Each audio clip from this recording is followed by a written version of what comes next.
Hey everybody, Chef Chad McIntyre with Appetite for the Outdoors.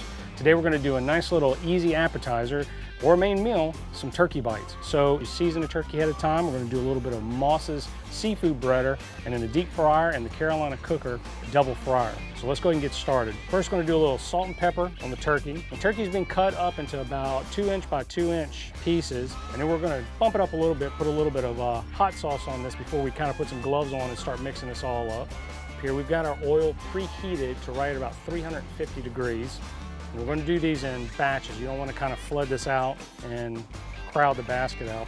We're going to do a light dredge on the seafood breader. Kind of shake a little bit off here. We'll put it in a basket and we're going to drop these down. You want to make sure this is covered. And we're going to give these about 4 to 5 minutes in the deep fryer right here to where they get really golden brown and start to kind of pop up a little bit.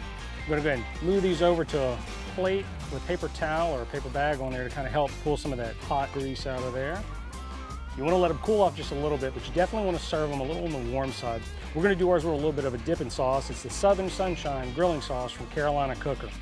And as always, it's great to take wild game in the outdoors, but it's even better when you can incorporate it into a meal.